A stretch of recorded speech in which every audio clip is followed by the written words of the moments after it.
20,000 որբ։ Դա ասում եմ նվազագույն թիվը, այդ իսկ պատճառով Ալեքսանդրապոլը, հետո Լենինականը ամբողջ աշխարհով մեկ հայտնի էր որպես 20-րդ դարաշրջանի աշխարհի ամենամեծ որբաքաղաք։ Շարժական ճաշարաններ էին ստեղծել, կաթի բաժանելու կետեր, որտեղ որբանոցներից դուրս մնացած երեխաներին, գաղթականներին ամենօրյա ռեժիմով կերակրում էին, որովհետև ամեն ինչից զրկված էին։ Տիկին Ներսիսյանն էլ է հաստատում, որ արխիվների մեծ մասը ոչնչացված են հավանաբար։ Հիմնականում տնօրենները որբանոցների եղել են ամերիկուհիներ, մեծամասամբ կանայք են եղել, իսկ փոխտնօրեններն արդեն եղել են տեղացիներ։ Ուսուցիչները հատուկ ընտրված են եղել, որ պետք է ունենան անպայման կրթություն, պետք է մի քանի լեզվով խոսել, դրա մասին էլ գրքում կա, թե քանի լեզվով պետք է խոսել։ 7-ամյա կրթությունը ստացել է որբանոցում, հետո արդեն ավարտել է կրթությունը որպես 10-ամյա կրթություն, չնայած որ փաստաթղթերով հետաքրքիր էր, որ կոմ համալսարան է ընդունվել, որբերին տարել են ըստ տարիքի այնտեղ, բայց Էջմիածնից են եկել հոգևորականները, ովքեր պատարակներ են արել, նաև որբերի երգչախումբ է եղել, որտեղ այդ պատարակների ժամանակ երգել։ Կարեն Դեմիրճյանի ծնողներն են եղել որբանոցում, Մհեր Մկրտչյանի ծնողներն են եղել հենց այդ ամերիկյան որբանոցներում։ Շատ են այնց հարցնում, ինչու այդպես եղավ, ասում եմ, որովհետև վերնագիրն էր այդպիսին, խաչված ճակատագրեր։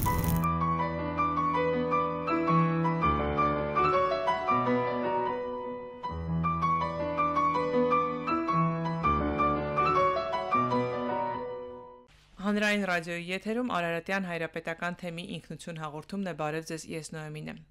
Սիրելի ունկնդիրներ, մեր պատմության մեջ դաժան ողբերգական շրջաններ շատ ենք ունեցել, դրանք հատկապես շատ են եղել նաև 20-րդ դարում։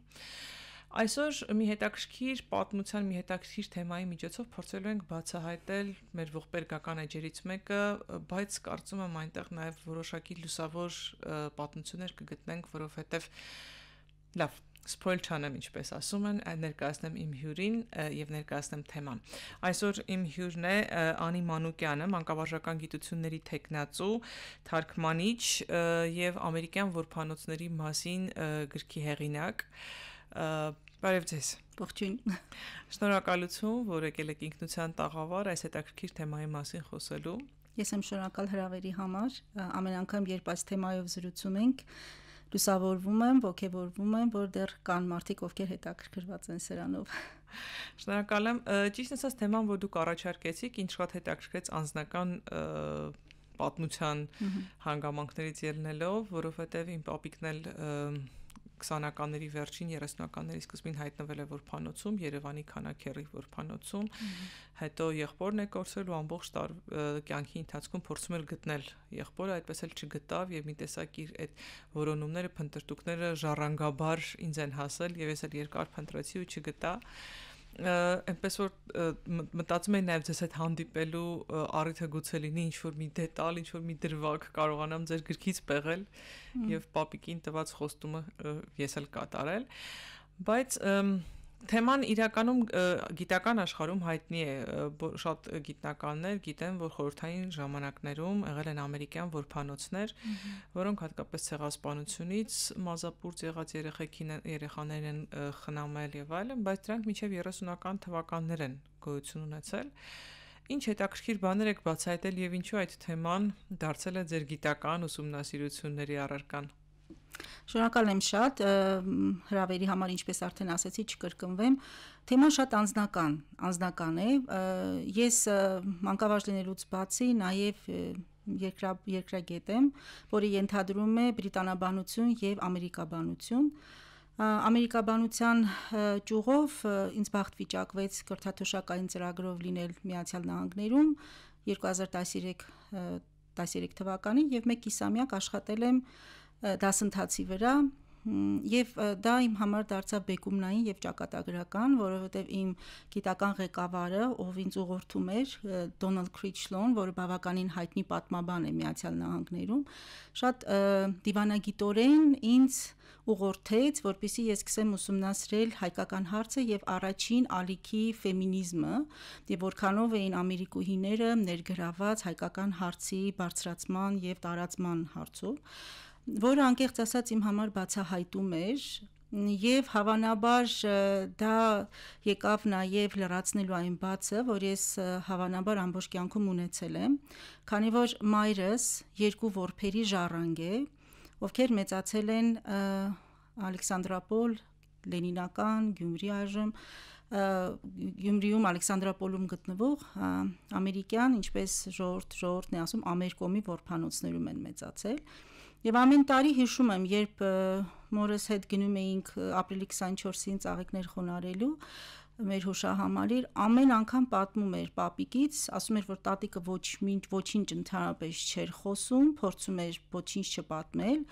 բայց մեծ ակնածանքով ասում էր, որ դե ամերիկյան որբանոցում են մեծացել, գրագետ էին շատ, գրել գիտեին, կարդալ, պապիկս հետո մանկավարժ է դարձել, հայոց լեզվի ուսուցիչ, նաև գյուղերից մեկում դպրոցի տնօրեն է նշանակել Ստեփանավանում այդ ուսումնարանն ավարտելուց հետո։ Տատիկս կոմհամալսարան է ավարտել, հենց Գյումրիում առաջին շրջանավարտն է եղել։ Եվ անկեղծ ասած իմ մոտ միշտ հարցեր առաջանում, ինչ էին այդ ամերիկյան որբանոցները, որ բոլորն այդպիսի ակնածանքով էին խոսում, ինչ էր, եւ ես որպես ժառանգ իմ մոտ հարց առաջացավ, ես ուզում եմ հասկանալ ընդհանուր պատկերը այդ որբանոցների, ինչ կրթություն էին ստանում, ինչով էին սնվում, ինչ դաստիարակություն էին ստանում, որովհետեւ լրիվ պատկերացնում էի, թե ինչ ասել է 20,000 որբ, դա ասում եմ նվազագույն թիվը, այդ իսկ պատճառով Ալեքսանդրապոլը, հետո Լենինականը ամբողջ աշխարհով մեկ հայտնի էր որպես 20-րդ դարաշրջանի աշխարհի ամենամեծ որբաքաղաք, այդպես էին անվանում։ Որբաքաղաք, այո, որբաքաղաք միայն Գյումրի Լենինականում այն ժամանակ միայն դա ասում եմ շատ մոտավոր թիվ, որովհետև որբանոցներում լինելուց բացի ես դրանք բոլորը բացահայտեցի այդ գիրքը գրելու ընթացքում, արվարձաններում էլ, չնայած այն ժամանակ արվարձաններ էին, էլի արվարձաններում էին գտնվում այդ շենքերը, 3 շենքերը, կպատմեմ հիմա դրանց մասին, սակայն կային նաև շատ գաղթականներ, միակողմանի որբեր, ովքեր դուրս էին մնում այդ որբանոցներից, քանի որ ի վիճակի չէին այդքան որբի վերցնելու իրենց խնամքի տակ։ Դրա համար կոնկրետ թիվ նշվում է 20-ից մինչև 25,000, բայց ես գտա փաստաթղթեր պաշտոնական, որտեղ ասվում էր, որ արվարձանների հետ միասին որբեր, ովքեր ներգրաված չեն եղել, մինչև 31,000 է թիվը հասել, սակայն ամերիկյան որբանոցները տեսնելով այդ ահավոր վիճակը, հետաքրքիր մի բան էին իրականացնում, իրենք շարժական ճաշարաններ էին ստեղծել, կաթի բաժանելու կետեր, որտեղ որբանոցներից դուրս մնացած երեխաներին, գաղթականներին ամենօրյա ռեժիմով կերակրում էին, որովհետև ամեն ինչից զրկված էին։ Անի, իսկ այդ որբանոցի հետ կապված արխիվային փաստաթղթային նյութերը պահպանվել են։ Այո, ես մեր ազգային արխիվ գնացի, անկեղծ ասած, որովհետև գրքի կառուցվածքը հետևյալն էր։ Ես էլ մի ժառանգ եմ, իմ տատիկի պատմությունն էլ կա, բայց այստեղ հավաքվել է 34 պատմություն։ Հավաքել եմ առաջին զանգը, առաջին կապը հաստատել է Միացյալ Նահանգներում, Սան Ֆրանցիսկոից, ով պատմեց եւ նաեւ ուղղորդեց ինձ Գյումրի, որ հետո երբ վերադարձա արդեն Հայաստան, գնացի Գյումրի եւ կծիկը կարծես բացվեց, բայց հետո Ռուսաստանի Դաշնությունից եղան հարցազրույցներ, Ֆրանսիայից, Արգենտինայից հիմնականում, սա է աշխարհագրությունն է։ Այդ որբերը հետո հայտնվել են այդ երկրներում։ Ոչ, ժառանգներն են, որ հիմա բնակվում են այդ երկրներում եւ իրենք բոլորը այսպեսին էր կառուցվածքը գրքի, որ ես հարցազրույցներ եմ վերցնելու 3 մեծ ամերիկյան որբանոցների ժառանգների, այսինքն որբերի ժառանգներից Գյումրիում։ Ինչու եմ ասում մեծ, որտեղ եղել են նաեւ փոքր այսպես ասած որբանոցներ, որբախնամ կառույցներ, ես հիմնականում ուսումնասիրել եմ Պոլիգոնը, որ ամենամեծն է համարվել, Կազաչի պոստը եւ Սևերսկի պոստը։ Եվ որպեսզի մի քիչ ավելի փոքրացնեմ, սա բավականին մեծ պատմական շերտ է եւ մեկ գրքում դա հնարավոր էլ չէր լինի, կարելի էր կորել այդ ինֆորմացիայի մեջ։ Հիմա հերթով այն ոսմա կարգով բան կանենք, բայց արխիվը պահպանվել է Հայաստանի ազգային արխիվում, թե որբանոցները այստեղից գնալուց հետո ամերիկացիները որ գնացել են իրենց հետ տարել են։ Ես այդ մանրամասները չգիտեմ, ես մեծ հույսերով գնացի մեր արխիվ եւ մտածում էի, որ բավականին շատ ինֆորմացիա կվերցնեմ այնտեղից եւ այլն, բայց ի հիասթափություն շատ մեծ չէր, Ես հետո ենթադրություններ արեցի, հավանաբար վերացվել են շատ արխիվներ, դրանք ենթադրություն են, չնայած դրա կարծես սա բանը Նորա Ներսիսյանի գրքում, Որփաքաղաք գրքում նաև գտա, որ տիկին Ներսիսյանն էլ է հաստատում, որ արխիվների մեծ մասը ոչնչացված են հավանաբար։ Իսկ ինչ տարվել են Ամերիկա ու միգուցե եւ տարվել են, շատ հարուստ արխիվներ կան Միացյալ Նահանգներում, գրադարաններում շատ մեծ արխիվներ կան, այնպես որ դրանք պահպանվում են, կորած չեն, չմոռանանք, որ խորհրդայնացվեց Հայաստանը, հետո բնականաբար արդեն կոնֆլիկտներ եղան, բախումներ եւ նոր իշխանության եւ ամերիկյան այդ որփանոցների ղեկավարությունների հետ, այդ իսկ պատճառով հավանաբար որոշ բաներ են պահպանվել։ Ես վերցրեցի մեր արխիվից 24-25 թվականների 1924-25 թվականների պոլիգոնի տարեկան հաշվետվությունը, որ իմ համար բավականին հետաքրքիր բացահայտումներ։ Ինչ գտաք այդտեղ։ Այնտեղ օրինակ գտա ուսումնական հաստատությունների կառուցվածքը, գրքում կա մանկապարտեզից սկսած մինչև 7-ամյա դպրոց։ Այնտեղ գտա նաև թե ինչ խմբակներ ունեն, ինչ խմբակներ են հաճախել որբերը, դա թաթերական, ընթերցանության, որ իմ համար շատ հետաքրքիր էր։ Այնտեղ գտա նաև թե ինչ ռեժիմով են ապրել, որ ժամին են արթնացել եւ այլն։ Նաև Մերձավոր Արևելքի նպաստամատուց ամերիկյան կոմիտեն ունեցել է թերթ լույս է տեսել այդ թվերին, երբ որ իրականացրել են որդփախնամ աշխատանքները ու ոչ միայն ես այդ գտա այդ թերթերը 1919-ից ուսումնասիրել եմ մինչև 24 թվականներ, 25 թվականները եւ այդ թերթի միջից հանել եմ այն բոլոր հայտարարությունները, պատմությունները, ձեռքբերումները, ինչը որ տպագրված են եղել հենց Ալեքսանդրապոլի Լեննականի որփանոցների մասին եւ հատկապես այս 3 մեծ որփանոցների մասին։ Քանի որփանոց են եղել, որտեղ հոգնակի թվով որ անդադ ասում ենք ամերիկյան որփանոցներ, Հայաստանում առնվազն քանիսն են եղել։ Հայաստանում եղել են Երևանում, Գյումրին ամենամեծ, դրա համար էլ կոչվել է որփաքաղաք, ամենաշատ թվով որբերը եղել են Գյումրիում, եղել են նաև Դիլիջանում, ես որքան գիտեմ նաև Ստեփանավանում են եղել։ Դիլիջանում եւ Ստեփանավանում եղել են նաև հաստատություններ բժշկական նպատակով, որովհետև տուբերկուլոզով հիվանդներ շատ են եղել եւ կառավարության հետ եկել են փոխհամաձայնության, որ որոշ կառույցներ վերցրել են, որպեսզի հիվանդ երեխաներին այնտեղ բուժումն անցնեն եւ հետաքրքիր նկարագրություն կար, որ տանիքներում էին քնում, բացօթյա, բայց էլի սովորում էին, իրենց կյանքով ապրում էին, հետաքրքիր բավականին մեծ ցանց է եղել։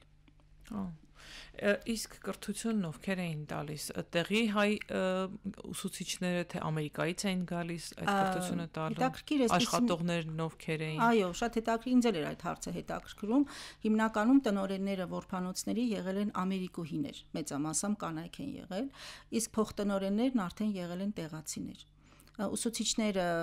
հատուկ ընտրված են եղել, որ պետք է ունենան անպայման կրթություն, պետք է մի քանի լեզվով խոսել, դրա մասին էլ գրքում կա, թե քանի լեզվով պետք է խոսեն, դասակարգում է եղել ուսուցիչների, ըստ դասակարգման պետք է ունենային այդ որակները, որպեսզի կարողանային աշխատել։ Շատ մեծ ուշադրություն են դարձրել հատկապես երգին, բարին, խաղիկներին, եւ այդ բոլորը եկան հաստատելու նաեւ ժառանգների պատմությունների, հիշողությունները, ովքեր պատմում էին, որ օրինակ իմ մայրը անգլերեն լավ խոսում էր, որտեղ ունեցել են անգլերենի լավ դասեր։ Օրինակ ասում էին, որ գրագետ են շատ եղել, իսկ այն թվերի համար գրագետ լինելը դա արդեն մի քիչ մեծ ձեռքբերում էր համարվում։ Իմիջիայլոց ասեմ, որ Նիերիստը, ինչպես դա հիմա ընդունված է ասել, Ինչը? Նիերիստը, այսինքն Մերձավոր Արևելքի նպաստամատուց ամերիկյան կոմիտեում շատ հաճախ բարձրացվել այն հարցը, որ կանայք, աղջիկները, ովքեր 1 տարով ավելի էին մնում որփանոցում, դուրս գալուց որփանոցից առաջ, կարող են 1 տարի էլ երկար սովորել դպրոցում եւ ասում էին, որ դա 2 կարևոր հարց կլուծի, այն որ կինը որփանոցից հետո աղջիկը ավելի ինքնաբավ կլինի, ավելի հեշտ կկարողանա կյանքում իր տեղը գտնի, եւ երկրորդը, որ հայ ազգին պետք են գրագետ մայրեր։ Ով է դա ասում։ Հիմնականում այդ հարցով շատ լուրջ զբաղվում էր Մերձավոր Արևելքի նպաստամատույց ամերիկյան կոմիտեի ղեկավարությունն էին, նրանք առաջարկել են մի քանի անգամներ, որ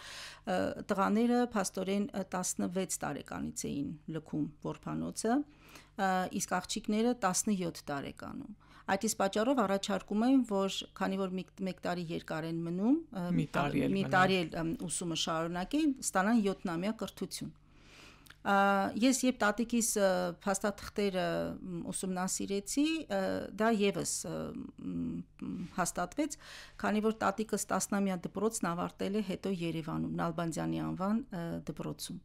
Իսկ 7-ամյա կրթությունը ստացել է որբանոցում, հետո արդեն ավարտել է կրթությունը որպես 10-ամյա կրթություն, չնայած որ փաստաթղթերով հետաքրքիր էր, որ կոմ համալսարան է ընդունվել, հետո 30-ականներին նոր ավարտել 10-րդ դասարանը։ Իսկ ամերիկյան այդ որբանոցներում միսիոներական ուղղվածություն կար կրոնական ինչ-որ ուղղվածություն եւ կրոնի դասավանդում։ Ամեն դեպքում ես գտա այն, որ կարևոր դերակատարում է ունեցել Կազաչի պոստի եկեղեցին, այդ որբանոցի տարածքում գտնվող եկեղեցին, որը մինչև հիմա կա, բավականին գեղեցիկ եկեղեցի է։ Դրանք ցարի ժամանակ կառուցված շենքեր են, այդ եկեղեցին էլ մոտավորապես այդ ժամանակահատվածի կառուցված է, ամեն դեպքում շենքերի վրա, որբանոցների, բառակների վրա, բոլորի վրա մետաղական, կարելի է կարդալ 1903 թվական, այսինքն հիմնադրվել են 1903 թվականին այդ շենքերը, եւ այդ եկեղեցին ծառայել է որպես հոգևոր կենտրոն, որբերին տարել են ըստ տարիքի այնտեղ, բայց Էջմիածնից են եկել հոգևորականները, ովքեր պատարակներ են արել, նաև որբերի երգչախումբ է եղել, որտեղ այդ պատարակների ժամանակ երգել են։ Կարծում եմ, որ ամեն դեպքում կրոնական հարցով ստացել են հայկական, առաքելական, այսպես ասած, կրոնական կրթություն են ստացել։ Մայրս պատմում է, որ լինելով պապս կոմունիստ, հավանաբար ուրիշ տարբերակ չեն էլ ունեցել ապրելու համար որբանոցից հետո, ասում էր, որ աղոթում էր, աղոթքներ էր անում, այդ ամբողջը եկել է որբանոցից։ Ամեն դեպքում կրթություն ստացել են, իսկ միսիոներների առումով ասեմ, որ մինչև ցեղասպանությունը, երբ որ արդեն բոլոր նախապայմանները կային ցեղասպանության, միսիոներական մեծ խմբեր եկել են Միացյալ Նահանգներից ու ոչ միայն, եղել են նաև կանադացիներ, եղել են նաև սկանդինավցիներ, հիմնականում կանայք են եղել, ովքեր եկել են օգնության ձեռք մեկնելու քրիստոնյա բնակչությանը եւ հատկապես հայերին։ Ես մի շատ հետաքրքիր հետազոտական բայց բողոքական ուղղվածությամբ հետո բողոքական իրենց խմբերում ներգրավելու հավանաբար ամեն դեպքում միսիոներներ եղել են։ Այդ ամեն ինչը սկսվել է միսիոներական, այսպես ասած, առաքելությունից, բայց ես ճիշտ ասած չգտա որևէ կրոնական այսպես ասած ուղղվածություն, որով կրթել են որբերին եւ ըստ այդ նյութերի, որ տարել են եկեղեցի եւ Էջմիածնից հրավիրել են հոգեվոր հայրերին, ովքեր անցկացրել են պատարակները, կարծում եմ, որ դրանք եղել են զուտ հայկական պատարակներ։ Հետաքրքիր կլինի, ասենք, տեսնել առաջին հանրապետությունից հետո են իրենք ուղղակի այդ կրոնական բանը թողել առաքելական եկեղեցուն, թե մինչ այդ էլ, որտեղ խորհրդային ժամանակներում գիտենք 20-ականների կեսերից արդեն եկեղեցու կրոնի նկատմամբ վերաբերմունքը շատ խիստ ու կտրուկ բացասական դարձավ։ Չմոռանանք, որ այդ որբանոցներին թույլատրեցին, այսինքն հնարավորություն ձեռք բերեց կազմակերպությունը ամերիկյան որբախնամ աշխատանք սկսել Հայաստանում 1919 թվականից սկսած եւ Լենինի թույլտվությամբ ամեն դեպքում հնարավորություն ստացան, որ այդ գործունեությունը ծավալեն, սակայն Ստալինի գալով բավականին բարդացավ ամեն ինչը, քանի որ կտրուկ դեմ էր ամերիկյան կազմակերպության գործունեությանը եւ հիմնականում դա գաղափարական, այսպես ասած, բախում էր։ Այնտեղ շատ դեմ էին կրթությանը, հավանաբար եւ կրոնին նաեւ, որ դասավանդվում էր եւ չհանդուրժեցին այդ կազմակերպության գործունեությունը Հայաստանում, չնայած որ իհարկե միայն Հայաստանում չէին գործում, 5 պետություններում էին գործում, Մերձավոր Արևելքի տարբեր երկրներում, ամեն դեպքում մեծ աշխատանք էին տանում եւ ոչ միայն որբախնամ աշխատանք էին տանում, այլ նաեւ գաղթականների հետ մեծ աշխատանք էին տանում, հատկապես կանանց հետ։ Այդ բոլոր ծրագրերը ուղղված էին կանանց եւ որբերին։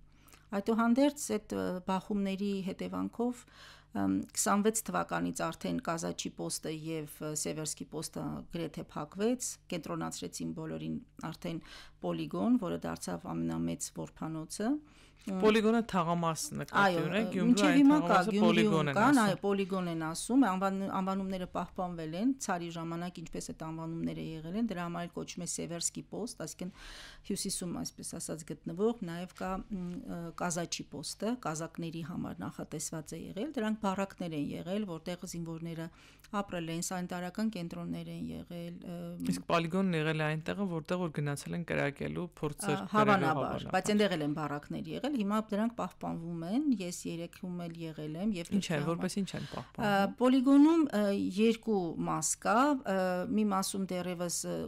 բացատրեցին բնակիչները, որ մինչև հիմա ռուսական բանակ կա այնտեղ, օգտագործվում է շենքը, բավականին մեծ տարածք է։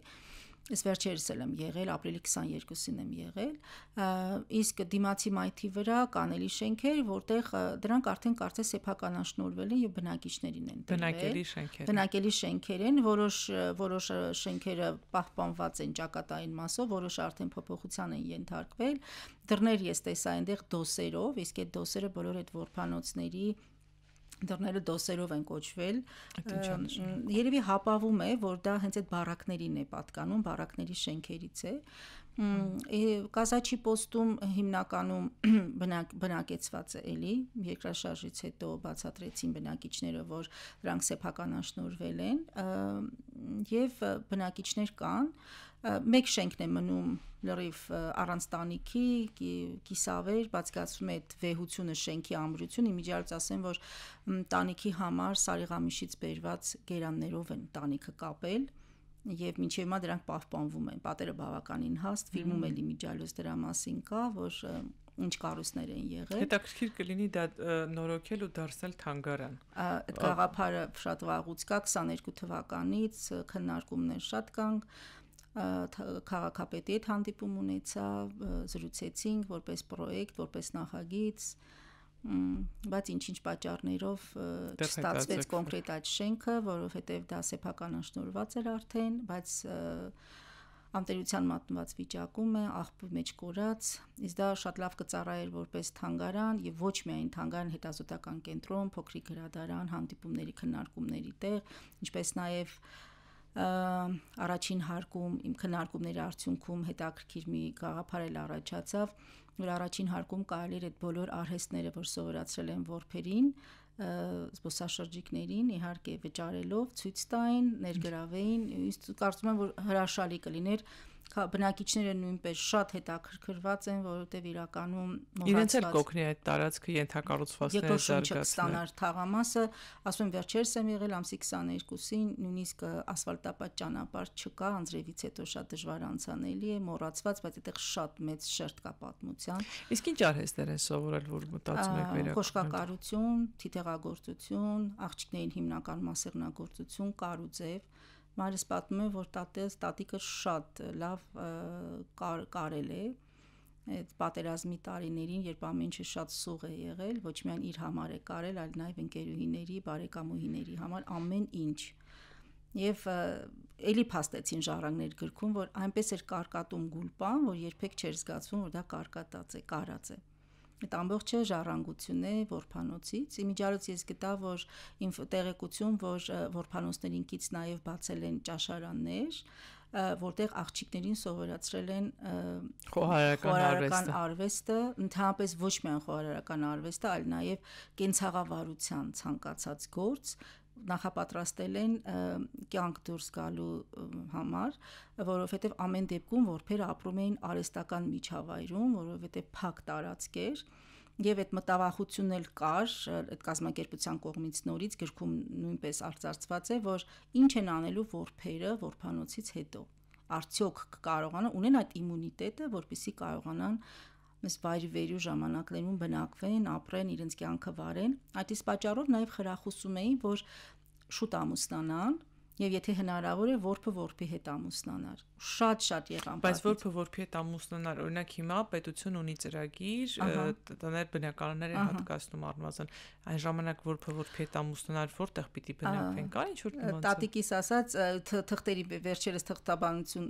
փաստաթղթերից մեկը գտա, որ գրած է Չուլկու գործարանում ընդունել աշխատանքի, Չուլոչնիում են հիմնականում աշխատել, 1924 թվականին հիմնեցին ու հիմնականում որբերի մեծ մասը տղա թե աղջիկ աշխատում են այդ գործարանում եւ կառուցել էին բառակներ, որտեղ նաեւ բնակարաններով էին ապահովում, իհարկե միասին էին ապրում։ Իհարկե բառակների մեծ մասը սպիտակ բառակներ էին ասում, 20-ական թվականներին հրդեհի պատճառով վառվեց, վերացան դրանք, բայց ամեն դեպքում ապահովել են։ Երբ գրքի համարնյութ էին հավաքում, ինձ նաև ասեցին բնակիչները, որ Աճեմյան փողոցի վրա են շատ եղել որբեր Գյումրիում, ընտանիք կազմած, իբրև թե այնտեղ հատկացրել են նաև բնակարաններ, գնացինք ամուսնուս հետ Աճեմյան փողոց, դռնեդուռ անցանք, հարցուփորձ արեցինք, բայց ամեն դեպքում չգտանք մեր հարցի պատասխանը, արդյոք սա եղել է այն փողոցը, որտեղ իրականում որբերին տներ են հատկացրել, բայց որբերի ժառանգներ շատ կային այնտեղ, դե Գյումրիում բնականաբար շատ են։ Անջան գտակ գիրքը ես աչքի անցկացնեմ։ Խնդրում եմ պատմեք այդ պատմությունները, որոնք հավաքել եք, ինչ պատմություններ են, ինչ հետաքրքիր բաներ եք բացահայտել։ Բացահայտումները շատ են, շատ հուզիչ են։ Ես գրքի սկզբում էլ գրում եմ, որ ես գիտական որևէ հավակնություն չունեմ, գիտական որևէ լուրջ աշխատություն անելու, սա պարզապես հիշողության վերականգնում է։ Ես ժառանգ եմ, ինչպես իմ նման մյուսները, իմ շուրջն եմ հավաքել 34-33 պատմություններ։ Հիմնականում ես ուզում էի ստանալ այն մեծ պատկերը, որ պատառիկներով ստանում էի տարբեր կողմերից, լսում էի, հենց այդ որբախնամ աշխատանքի մասին, նիստուկացի մասին որբերի, հետո որբերի ճակատագրերի մասին, ինչպես հայտնվեցին այնտեղ։ Մի պատմություն կպատմեք։ Իհարկե, շատ հետաքրքիր է երկրորդ պատմությունը գրքի, ինչ շատ հուզեց այն, որ վաղ տարիքից սկսել է աշխատել որբանոցում, ճաշարանում եւ աթոռակ են դրել, որպեսզի հասակը բավականացնի, որ կարողանա օգնել ճաշարանում եւ թորնուհին, որը ամբողջ ժամանակ արտասվում էր, գյումրեցի է մեր ժառանգորդին, ապրում է այնտեղ եւ ասում էր, որ տատս անընդհատ ինչ որ մի բան կորցնում էր եւ անընդհատ ասում էր ով տարավ, նույնիսկ օճառ ասում, մոռանում էր որտեղ էր թողնում, ասում էր ով տարավ օճառս։ Հա, այդ մանկական վախից, որ անընդհատ իրենից կտանեն, որովհետև եղբորն էլ տարել էին նահանգներ, ավելի ճիշտ անհասկանալ էր նահանգներ թե Կանադա, եւ մինչեւ հիմա փորձում է ժառանգը փնտրել շարավիղներ գտնելու համար։ Ես շատ էի կենտրոնանում այդ հուզական հիշողության վրա, որովհետև արդեն դժվար է 110 տարի հետո պատկերացնել այդ ամբողջը, մեզ մնում է այդ հիշողությունը, եւ այդ նմանատիպ պատմությունները իմ համար շատ կարեւոր էին։ Այսինքն դրանք միշտ մնում են այդ հիշողությունները, ոչինչ չի անցնում, չի վերանում։ Ինչպես ասում են, այս աշխարհում ամեն ինչը կարող է վերանալ բացի հիշողությունից, եւ հիշողությունն էլ եթե կրող չի լինում, իհարկե դա էլ կարող է կորել, բայց ոչ մի բան չի անհետանում, այլ մինչևից փոխակերպում է մյուսը, ինչպես ֆիզիկան է մեզ սովորեցնում։ Իհարկե, եւ չգիտեմ ինչու, նաեւ գրքի գաղափարն այն էր, որ կինն է պատմում կնոջ մասին, նաեւ այդ մի սահմանափակումն էլ կար գրքի համար։ Ես հիմնականում հարցազրույցներ եմ վերցրել, ոչ թե հիմնականում, գլխավորապես կամ դուստրերից կամ թորնուիներից, որովհետեւ իրականում ուզում եմ հասկանալ կինը որքանով է պահում իր տատիկի կամ մոր պատմությունը։ Այստեղ իմ անունով տատիկ գտա Նոյեմ Բաբայան։ Այո, ցավոք սրտի Նոյեմին չի ունեցել ժառանգներ, չի ամուսնացել երբեք, եղբայր է ունեցել, եւ այստեղ շատ հետաքրիր հուզիչ բան կա, որ կապը կտրվել է եղբոր հետ, եւ այնտեղ մի փոքր տողատակով գրում են, որ ցեղասպանությունները ոչ միայն մոտեցնում են մարդկանց, ամբողջ կյանքում փնտրում ես, չէ՞, քո ժառանգներ, այլ նաեւ սառում են մարդիկ իրարից։ Այդ դաժան պատմություններից եւ ամեն մարդ սկսում է իր կյանքով ապրել երևի թե մոռացության տալով այն ինչի միջով անցել է, նույնիսկ հարազատներից կտրվելով։ Չի ունեցել ժառանգներ,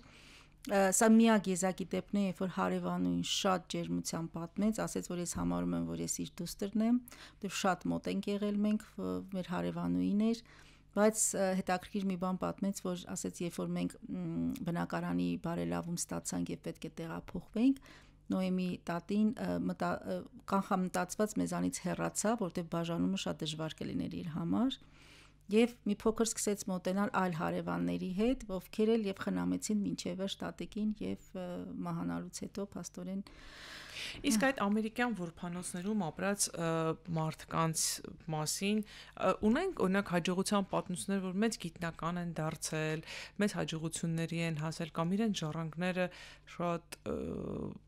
հայտնի մարդիկ են դարձել կամ քիչ հայտնի մարդիկ են դարձել։ Կարեն Դեմիրճյանի ծնողներն են եղել որփանոցում, Մհեր Մկրտչյանի ծնողներն են եղել հենց այդ ամերիկյան որփանոցներում։ Ես որքանով գիտեմ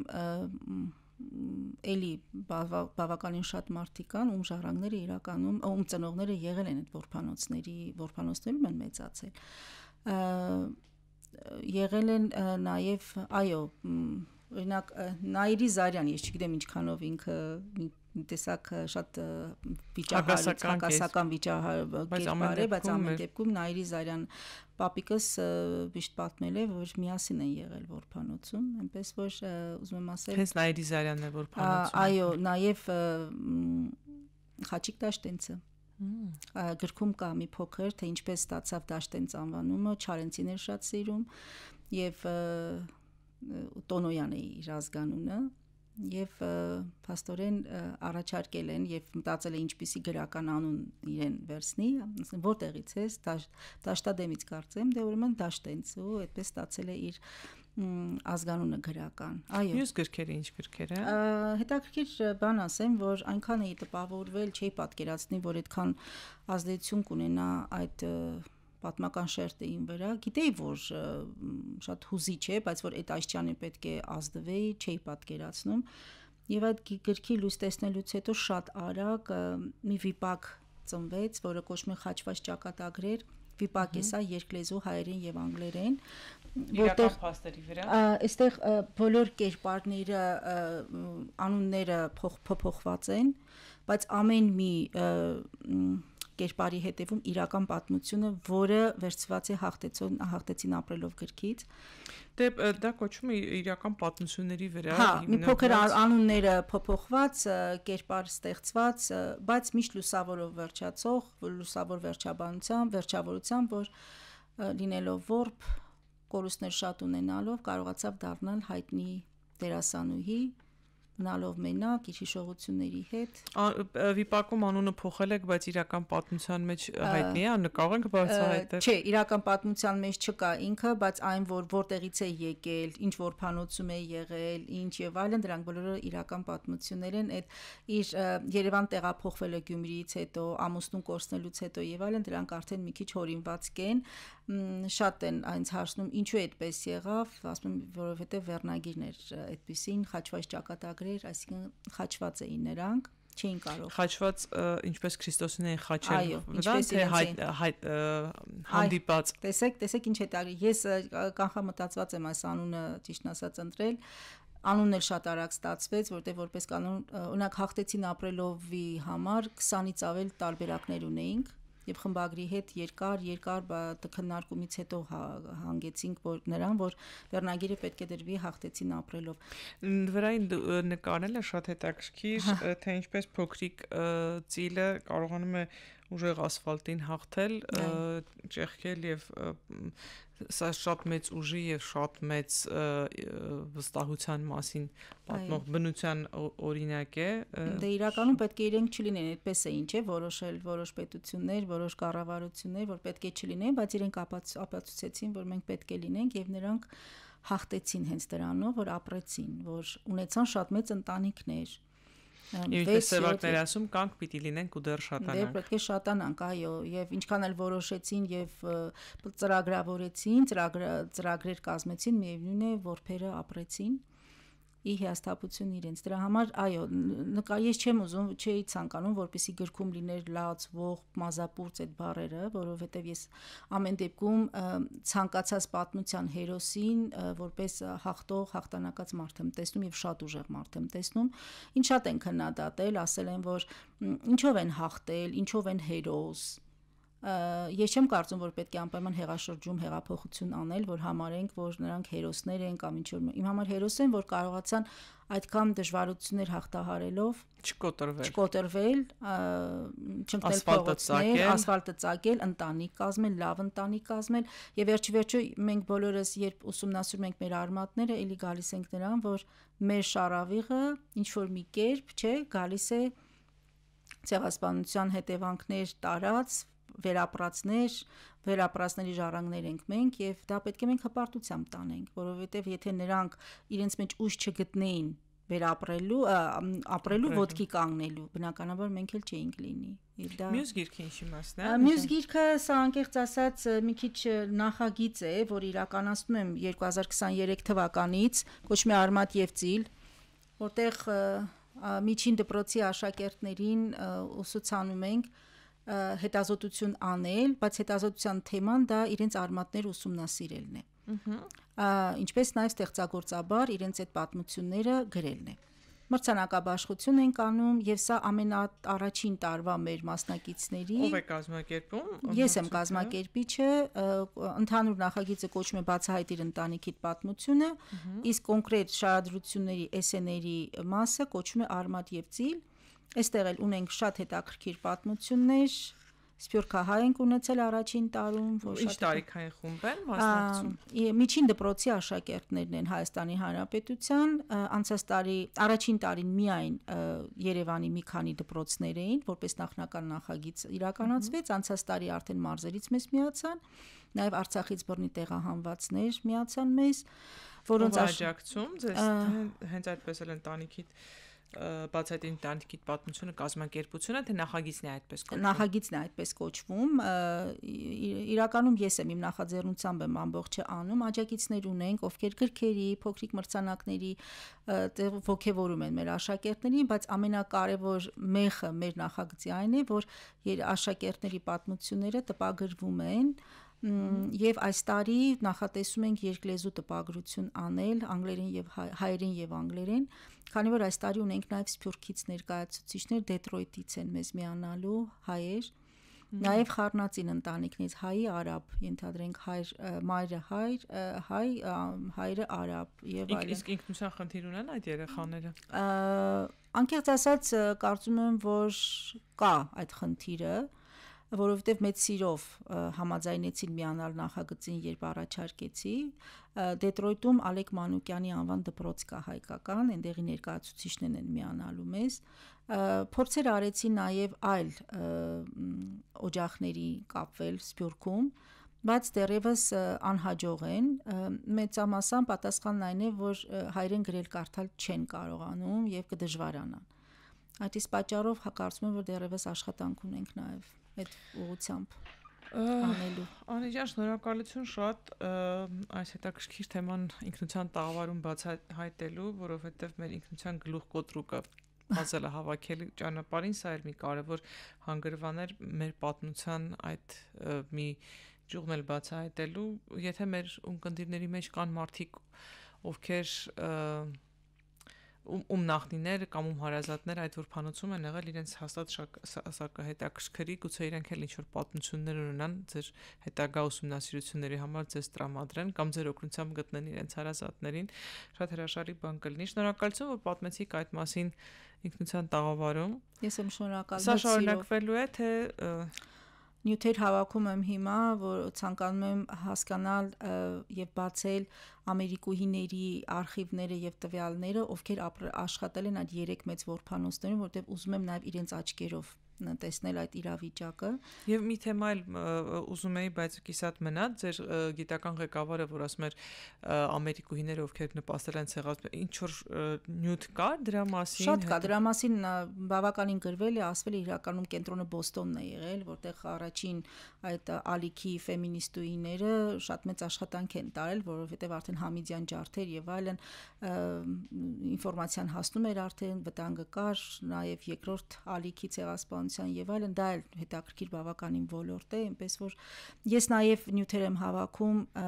մի փոքր կարժամանակվա հատվածում, որբերին այդ 3 մեծ որբանոցների տարել են Միացյալ Նահանգներ։ Ուզում եմ գտնել ժառանգներին, ում տարել են նահանգներ, որովհետեւ ուզում եմ նաեւ հասկանալ ինչ ծրագրով էին տանում եւ ինչ ճակատագիր ունեցան։ Շնորհակալություն եւ հետաքրքիր արդյոք նրանք իրենց հայկական ինքնությունը պահել են, հայկականությունը պահել են, թե չէ։ Ձեզ հաջողություն եմ մաղթում ձեր հետազոտությունների մեջ, հուսամ մոտ ապագայում հնարավորություն կունենանք դրանց մասին եւս խոսելու ինքնության տաղավարում, որպես այս թեմայի շարունակություն եւ բացահայտում։ Ես եմ շնորհակալ, որ ուշադրություն եք դարձնում այս թեմային, քանի որ այս գլոբալիզացիան դարաշրջանում, գլոբալիզացիայի դարաշրջանում ինքնության հարցը դառնում է շատ կարևոր, հատկապես մերպես փոքր ազգերի համար, եւ դա մեր ամենօրվա աշխատանքը պետք է լինի պահպանել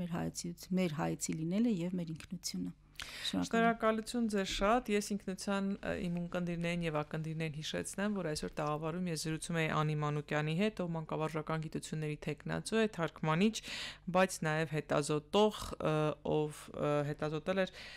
ամերիկյան որբանոցների պատմությունը եւ ստեղծել Հաղթեցին ապրելով այս գիրքը եւ մեզ պատմում է, թե ինչպես 20-րդ դարասկզբին